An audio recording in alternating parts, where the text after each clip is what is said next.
உலக பொருளாதார மன்றத்தின் ஆண்டு கூட்டம் கடந்த 20ஆம் தேதி தொடங்கி 5 நாட்கள் நடைபெற்றது.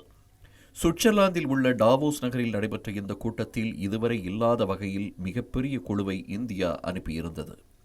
மத்திய அமைச்சர் அஸ்வினி வைஷ்ணவ் தலைமையில் 5 மத்திய அமைச்சர்கள், 3 மாநில முதலமைச்சர்கள் மற்றும் பல மாநில அமைச்சர்கள் உள்ளிட்ட இந்திய குழு இக்கூட்டத்தில் கலந்து கொண்டது.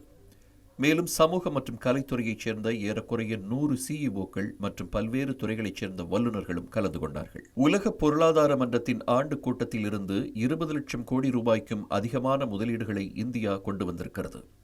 பசுமை எரிசக்தி, அதிநவீன தொழில்நுட்ப மேம்பாடு மற்றும் தரவு மையங்கள் ஆகியவற்றில் முதலீடுகளை ஈர்க்க கவனம் செலுத்தப்பட்டதாக கூறப்படுகிறது. மகாராஷ்டிர மாநில முதல்வர் தேவேந்திர பட்னாவிஸ் தலைமையிலான பிரதிநிதிகள் குழு மொத்த முதலீடுகளில் 80% கவர்ந்திருக்கிறது.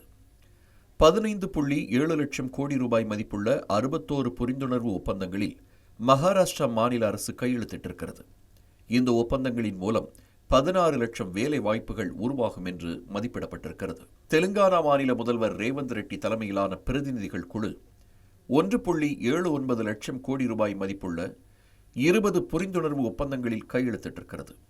இதன் மூலம் கிட்டத்தட்ட 50,000 வேலை வாய்ப்புகள் உருவாகும் என்று எதிர்பார்க்கப்படுகிறது. $1 டிரில்லியன் அமெரிக்க பொருளாதாரமாக மாறுவதற்கான திட்டத்துடன் உள்ள உத்தரப்பிரதேச அரசும் தொலைநோக்கு பார்வையுடன் முக்கிய முதலீடுகளை பெற்றிருக்கிறது. மத்திய அமைச்சர் சிராக் பாஸ்வான் உலகளாவிய குளிர்பான நிறுவனமான ஏபி இன்பவ் இந்தியாவின் பீவரேஜ் துறையில் பல்வேறு மாநிலங்களில் சுமார் $250 மில்லியன் அமெரிக்க முதலீடு செய்யும் என்று அறிவித்துள்ளார். இதற்கிடையில் தெலுங்கானாவில் 2 புதிய உற்பத்தி ஆலைகளை அமைக்கும் திட்டங்களை இந்துஸ்தான் யூனிலிவர் நிறுவனம் தெரிவித்துள்ளது. கூடுதலாக ஏராளமான பிற உலகளாவிய நிறுவனங்கள் இந்திய நிறுவனங்களுடன் சாத்தியமான ஒப்பந்தங்களை ஏற்படுத்த ஆய்வுகள் செய்துள்ளன.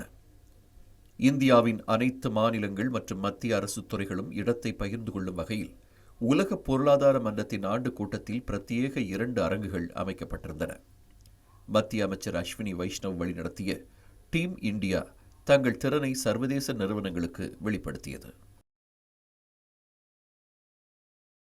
முதன்முறையாக பல்வேறு அரசியல் கட்சிகளைச் சேர்ந்த மாநில மற்றும் மத்திய அமைச்சர்களை கொண்ட ஒரு கூட்டு செய்தியாளர் சந்திப்பும் நடைபெற்றிருக்கிறது.